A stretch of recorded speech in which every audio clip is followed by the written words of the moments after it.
Santa cruise शहर में हजारों लोग सड़कों पर उतर आए हैं, एक ही डिमांड के साथ कि करप्ट गवर्नर सांद्रो कोर्रेआ को गिरफ्तार किया जाए। सांद्रो वो शख्स है जिसने गवर्नमेंट के हेल्थ केयर फंड से करोड़ों रुपए चुराए और फिर भी हर बार इन्वेस्टिगेशन से बच निकला। लेकिन ये कहानी कुछ दिन पहले शुरू होती है। एक सुबह सांद्रो अपने घर में चैन से कॉफी बना रहा था कि तभी स्पेशल आर्म डिवीजन के एजेंट्स उसके दरवाजे पर दस्तक देते हैं। वो पूरे घर की तलाशी लेते हैं और उन्हें हेल्थ केयर फंड्स की चोरी से जुड़े कुछ इंपॉर्टेंट डॉक्यूमेंट्स मिल जाते हैं। इसके बाद मिगेल और एडुआर्डो, दो बेस्ट फ्रेंड्स, उसे गिरफ्तार कर लेते हैं। इंटेरोगेशन रूम में मिगेल का गुस्सा बढ़ता जाता है क्योंकि वो जानता है कि जो पैसा सांद्रो ने चुराया वो उन बीमार लोगों का था जो हॉस्पिटल की लाइन में जिंदगी और मौत के बीच झूल रहे हैं। लेकिन जैसे ही पुलिस उससे कन्फेशन लेने के करीब पहुंचती है, सांद्रो का लॉयर आ जाता है और ये करप्ट पॉलिटिशियन एक बार फिर बच निकलता है। मिगेल की पर्सनल लाइफ भी आसान नहीं है। उसकी एक्स वाइफ इजाबेला से डिवोर्स हो चुका है और उनकी बेटी एलिस कभी कभी उसके साथ रहती है। एलिस अपने पिता से बहुत प्यार करती है, उसके लिए वो उसके हीरो हैं। उस सैटरडे मिगेल एक खास प्लान बनाता है कि वो एलिस को ब्राजील टीम का फुटबॉल मैच देखने स्टेडियम ले जाएगा। इजाबेला एलिस को मिगेल के पास छोड़ने आती है। एलिस ब्राजील टीम की टी शर्ट पहनती है, अपने पापा के साथ फोटो खिंचाती है और खुशी खुशी माँ को गुड बाय करके स्टेडियम की तरफ निकल पड़ती है। मिगेल एक कैब बुलाता है लेकिन ट्रैफिक जैम में फंस जाते हैं। स्टेडियम ज्यादा दूर नहीं है, इसलिए दोनों कैब छोड़कर पैदल चलने का फैसला करते हैं और तभी वो हो जाता है जो कभी नहीं होना चाहिए था। अचानक गोलियां चलने लगती हैं और एक गोली सीधे एलिस के सीने में जा लगती है। मिगेल बौखला जाता है। वो अपनी बेटी को गोद में उठाता है और पागलों की तरह हॉस्पिटल की तरफ दौड़ता है। इमरजेंसी में उन्हें अंदर ले लिया जाता है, लेकिन हॉस्पिटल में पहले से दर्जनों गंभीर पेशेंट्स हैं जिन्हें पहले देखना जरूरी है। एलिस की बारी आने से पहले ही बहुत देर हो जाती है। मिगेल बस खड़ा देखता रहता है और उसकी नन्ही बेटी उसकी आंखों के सामने खून बहाते हुए दम तोड़ देती है। जब इजाबेला हॉस्पिटल पहुंचती है और सच्चाई जानती है तो वो पूरी तरह टूट जाती है। उसे यकीन नहीं आता कि उसकी छोटी सी एलिस अब कभी घर नहीं लौटेगी। और उसी दौरान सांद्रो को सभी आरोपों से रिलीज कर दिया जाता है। मिगेल उस गोली चलाने वाले का पता लगाने की कोशिश करता है, लेकिन एडुआर्डो कहता है ये इम्पॉसिबल है। तब मिगेल अपने दोस्त से कहता है कि एलिस की मौत की असली वजह वो गोली नहीं थी, बल्कि गवर्नमेंट की हेल्थ केयर के प्रति लापरवाही थी। अगर हॉस्पिटल में प्रॉपर इंफ्रास्ट्रक्चर होता, एलिस शायद बच जाती। वो इसलिए नहीं बची क्योंकि उसे टाइम पर इलाज ही नहीं मिला। इस बड़े नुकसान के बाद मिगेल पुलिस जॉब से ब्रेक लेता है। वो अब शहर की सड़कों पर दौड़ता है, एलिस के साथ बिताए अच्छे पलों को याद करते हुए। कुछ दिन बाद सांद्रो जेल से निकलकर एक पब्लिक इंटरव्यू देता है। वो कहता है उसके पास छिपाने के लिए कुछ नहीं है। सांद्रो के मुताबिक पब्लिक हेल्थ हमेशा उसकी प्रायोरिटी रही और उसने कभी एक पैसा भी उससे नहीं चुराया। इसी बीच बाहर लोग विरोध कर रहे होते हैं जो उसे नेक्स्ट प्रेसिडेंट बनने से रोकना चाहता है। मिगेल भी वहां पहुंचने की कोशिश करता है, लेकिन गार्ड्स उसे रोककर मारते हैं। ये देखकर लोग भड़क जाते हैं और पूरी भीड़ पुलिस पर टूट पड़ती है। पुलिस गैस बॉम्ब्स छोड़ती है और मिगेल एक मास्क लगाकर धुएं में सांस लेता है। इस पूरे हंगामे को नीना नाम की एक एक्टिविस्ट अपने कैमरा पर रिकॉर्ड कर रही है। अब मिगेल के अंदर का गुस्सा एक बिल्कुल नया रूप ले लेता है। वो सिक्योरिटी गार्ड्स पर टूट पड़ता है, उनके ही हथियार उन्हीं के खिलाफ इस्तेमाल करता है। एक बंदूक छीनकर बिल्डिंग में घुस जाता है। गार्ड्स को खत्म करते हुए वो सीधे सैंद्रो के ऑफिस में पहुंचता है। बिना एक शब्द कहे वो सैंद्रो के मुंह पर ताबड़तोड़ घूंसे बरसाता है जब तक वो बेहोश होकर नहीं गिर पड़ता। अगले दिन पुलिस उस हमलावर की आइडेंटिटी ढूंढने में लग जाती है, लेकिन सिक्योरिटी कैमरा से कोई काम की जानकारी नहीं मिलती। कुछ दिनों में कुछ प्रोटेस्टर्स की पहचान होती है और उन्हें गिरफ्तार किया जाता है। नीना भी उनमें शामिल है। जब वो पुलिस स्टेशन में बैठी होती है तो मिगेल को देखती है और पहचान लेती है। ये मिगेल का एलिस की मौत के बाद पहला दिन है काम पर। मिगेल भी नीना को देखते ही पहचान लेता है। नीना उसे अलग ले जाकर बताती है कि उसके फोन में एक वीडियो है। उस वीडियो में मिगेल क्राइम सीन पर दिखाई देता है और वो कहती है कि वो उस असली शख्स को पकड़े। इधर सैंद्रो के साथ जुड़े पावरफुल लोग एक सीक्रेट मीटिंग में बैठे हैं। उन्हें नया कैंडिडेट चाहिए इलेक्शन के लिए। आंतेरो गोमेस अपने बेटे आंतेरो जूनियर का नाम सजेस्ट करता है, जिसका कोई क्रिमिनल रिकॉर्ड नहीं है। लेकिन जब आंतेरो जूनियर चुनाव प्रचार शुरू करने की कोशिश करता है तो वो इसमें बिल्कुल बुरा साबित होता है। उधर मिगेल वीडियो को वेरीफाई करके नीना को रिलीज कर देता है, इससे पहले कि खुद पकड़ा जाए। नीना अपने वर्क प्लेस पर पहुंचती है और रात पुलिस स्टेशन में बिताने की बात बताती है। उसका बॉस लियोन इस बहाने पर यकीन नहीं करता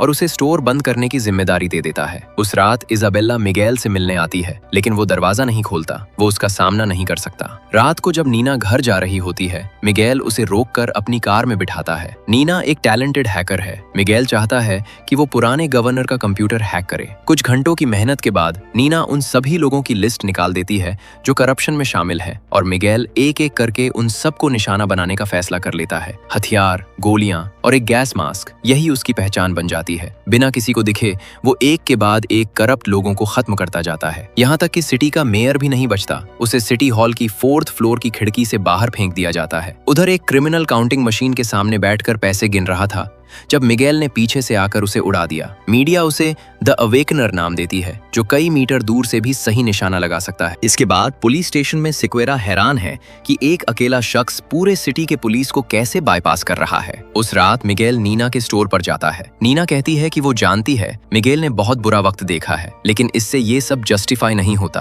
वो इस तरीके से सहमत नहीं है, लेकिन मिगेल उसे कन्विंस कर लेता है कि वो उसके साथ काम करती रहे। अगले दिन नीना अपनी माँ से जेल में मिलती है और उसे हिम्मत देती है कि जल्द ही सब ठीक होगा। रात को वो मिगेल को एक कम्युनिकेटर देती है और बताती है कि मिनिस्टर मार्टा रेजिना एक बिल्डिंग में किसी रहस्यमय व्यक्ति से मिलने वाली है। उनका प्लान है मिगेल सर्विस लिफ्ट से एंटर करेगा और नीना सिक्योरिटी कैमरास डिसेबल करेगी। इधर एडुआर्डो वही तरीके समझने की कोशिश करता है और उसे अंदाजा होता है कि अगला टारगेट मार्टा होगी। मिगेल बिल्डिंग में एंटर करता है और पाता है कि मिनिस्टर का रहस्यमय मेहमान कोई और नहीं, अंतेरो गोम्स है। वो मिनिस्टर का पीछा करने का प्लान बनाता है। तभी एडुआर्डो बिल्डिंग पहुंच जाता है। तभी नीना मिगेल से कांटेक्ट नहीं कर पाती और एडुआर्डो बंदूक दिखाते हुए मिगेल का पीछा करता है। भागते समय मिगेल के कंधे में गोली लग जाती है, लेकिन एडुआर्डो पीछा छोड़ देता है क्योंकि वो आदमी उससे बहुत तेज था। उधर नीना मिगेल को ढूंढती है और उसे घायल पाती है। मिगेल हॉस्पिटल जाने से मना कर देता है क्योंकि अगर वहां गया तो गिरफ्तार हो जाएगा। फिर नीना खुद उसका इलाज करती है और उसे कुछ दिन रेस्ट करने पर राजी कर लेती है। अगली सुबह सिक्वेरा को ओलिवेरा का कॉल आता है। उसे पता चल जाता है कि अवेकनर के पास एक पार्टनर है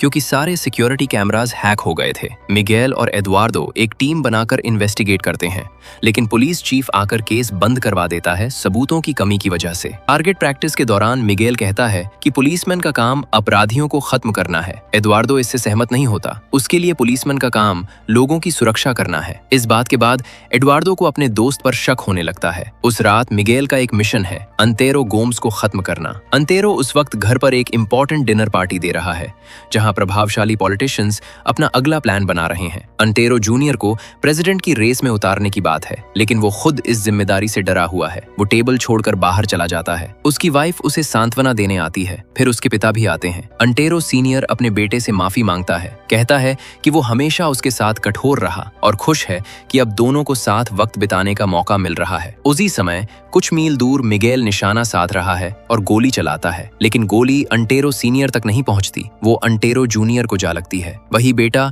जो अभी अपने पिता से गले मिल रहा था, जमीन पर गिर पड़ता है। अंटेरो सीनियर उसे गोद में उठाकर रोने लगता है। मिगेल को एहसास होता है उसने एक बहुत बड़ी गलती कर दी। न्यूज में कहा जाता है कि अंतेरो जूनियर पूल में स्विमिंग के दौरान सांस बंद होने से मरा, लेकिन अंतेरो सीनियर इस दुखद घटना को पॉलिटिकल एडवांटेज के रूप में यूज करता है। वो खुद इलेक्शन में उतरने का फैसला करता है। अंतेरो ओलिवेरा को काम सौंपता है, उस हैकर को ढूंढ लो जो अवेकनर की मदद कर रहा है। ओलिवेरा नीना की गतिविधियों को ट्रेस करता है और उसके स्टोर को ध्यान में रखकर लियोन को हैकर समझ लेता है। जब नीना स्टोर पहुंचती है, लियोन पहले से ही मरा हुआ होता है। एक मासूम इंसान उसकी वजह से मारा गया और अगली बारी उसकी हो सकती है। डरी हुई नीना दौड़कर मिगेल के घर की तरफ भागती है। एडुआर्डो उसी वक्त इजाबेला के घर जाता है मिगेल के बारे में पूछने, लेकिन उसे भी कुछ नहीं पता। उधर नीना मिगेल को रोते हुए गले लगाती है और सब कुछ बता देती है, लेकिन तब तक अवेकनर की पहचान भी सामने आ चुकी थी और हथियारबंद लोग वहां पहुंच जाते हैं। मिगेल नीना को बचाने की पूरी कोशिश करता है। वो फ्रिज के पीछे छुपकर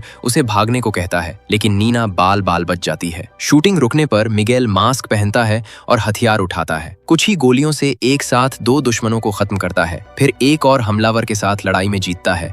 उसकी बंदूक लेकर माथे पर गोली मार देता है। उसकी वक्त ओलिवेरा अकेले अंदर घुसता है, नीना को पकड़ लेता है। मिगेल सीढ़ियों से नीचे उतरता है कि तभी ओलिवेरा उसे एक अंतिम चेतावनी देता है। अगले दिन के प्रेसिडेंशियल डिबेट में अंतेरो के राइवल को खत्म करो, नहीं तो नीना को मार दिया जाएगा। जब स्पेशल आर्म्ड डिवीजन अवेकनर के अड्डे पर पहुंचती है तो एडुआर्डो को मिगुएल की एक डिवाइस मिलती है और सच पूरी तरह साफ हो जाता है। वो तुरंत इजाबेला को कॉल करता है और अपनी थ्योरी बताता है। फिर इलेक्शन का दिन नजदीक है। अंतेरो गोमेज और जूलिया मचादो के बीच रेस बहुत टाइट है। डिबेट शुरू होती है। मिगुएल नीना को बचाने के लिए वहां पहुंचता है। वो एक साथी को बेहोश करके स्टूडियो तक पहुंच जाता है जहां डिबेट लाइव ब्रॉडकास्ट हो रहा है। उधर नीना एक जगह में ओलिवेरा के साथ बंद बैठी डिबेट देख रही है। तभी एडुआर्डो नोटिस करता है कि उसका साथी चुप है, कुछ गड़बड़ है। वो सीढ़ियों की तरफ दौड़ता है। जैसे ही मिगुएल गोली चलाने वाला था, एडुआर्डो आ जाता है और रोक लेता है। दोनों के बीच लड़ाई होती है। एडुआर्डो गिर जाता है और बंदूक उसके सिर पर रख दी जाती है। एडुआर्डो कहता है, मास्क हटाओ, मुझे पता है तुम कौन हो। मिगुएल मास्क हटाता है। अपने सबसे करीबी दोस्त के सामने वो पहली बार बिना मास्क के है। वो जस्टिफाई करता है कि उसने ये सब इसलिए किया क्योंकि उन करप्ट लोगों की वजह से निर्दोष लोग मर रहे थे। एडुआर्डो पूछता है, क्या तुम वही नहीं बन गए जिनसे तुम नफरत करते हो? मिगुएल को रियलाइज होता है वो वही बन गया जिससे वो नफरत करता था, लेकिन नीना को बचाना है, इसलिए उसे ये मिशन पूरा करना होगा। अवेकनर गोली चलाता है। होस्ट डिबेट ऑफ एयर करवा देता है। ओलिवेरा अपने बॉस को कॉल करता है। तभी नीना एक कांच के तेज टुकड़े से उसके पेट पे हमला कर देती है। ओलिवेरा बंदूक लेने दौड़ता है, लेकिन नीना पहले ही उसे ले लेती है। ओलिवेरा खत्म हो जाता है। फिर नीना वहां से भाग जाती है। उधर मिगुएल को पुलिस स्टेशन लाया जाता है, जहां उसके कॉलीग्स उसे घृणा की नजरों से देखते हैं। एडुआर्डो की मदद से इजाबेला को उससे मिलने की परमिशन मिलती है। वो सिर्फ यही कहती है। एलिस अपने पापा के इन एटीट्यूड्स को कभी स्वीकार नहीं करती और वो बहुत दुखी होकर वहां से चली जाती है। जूलिया मचाडो, जो अवेकनर का निशाना बनने से बच गई, लेकिन पब्लिक के मन में उसके खिलाफ भी शक पैदा होता है। लोग सोचने लगते हैं कि अगर अवेकनर ने उसे निशाना बनाया तो वो भी जरूर करप्ट होगी। उसकी पॉपुलैरिटी गिर जाती है और अंतेरो गोमेस, जिसने अपने बेटे की मौत का ड्रामा पॉलिटिकल एडवांटेज के लिए यूज किया, नया प्रेसिडेंट बन जाता है। उधर जेल में मिगुएल रोज अपना बॉडी ट्रेन करता है, एक और अपॉर्चुनिटी का इंतजार करते हुए। उसकी आंखों में वो स्पार्क अभी बुझी नहीं है। कुछ दिनों बाद उसे इंटेरोगेशन रूम में ले जाया जाता है, जहां एक साथी उसे बेरहमी से घूंसे और लाते मारता है। सिक्वेरा कहता है, हाँ, मिगुएल सही था, कुछ लोगों को जीने का हक नहीं, लेकिन वो गलत साइड पर था। ये सुनकर मिगुएल को एक बड़ा झटका लगता है। उसका खुद का बॉस भी उतना ही करप्ट है, जो करंट प्रेसिडेंट से पैसे लेकर उसे सपोर्ट कर रहा है। फिर सिक्वेरा एजेंट को ऑर्डर देता है, मिगुएल को खत्म करो। जैसे ही वो शूट करने वाला था, मिगुएल हमला करता है, एजेंट को निहत्था करता है और हथकड़ी से उसका गला घोंटकर हमेशा के लिए खत्म कर देता है। लेकिन मिशन अभी पूरा नहीं हुआ। एक सूटकेस में सारे सामान भरकर एक कार चुरा करके मिगुएल नेशनल कांग्रेस की तरफ निकल पड़ता है। उधर एडुआर्डो इंटेरोगेशन रूम में 2 लाशों को देखता है। तुरंत समझ जाता है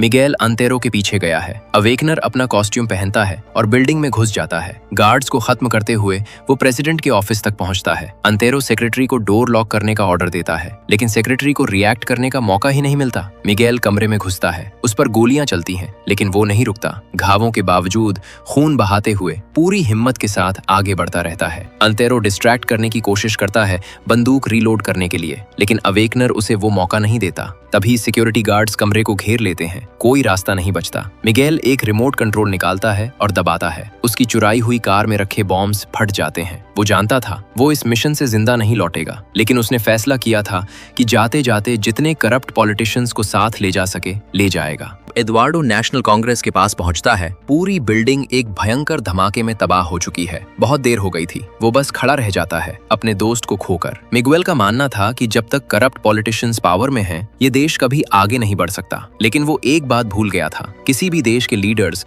उस समाज का ही आईना होते हैं जो उन्हें चुनती है। अगर वीडियो पसंद आई तो लाइक करो और चैनल को सब्सक्राइब करो। मिलते हैं अगली वीडियो में।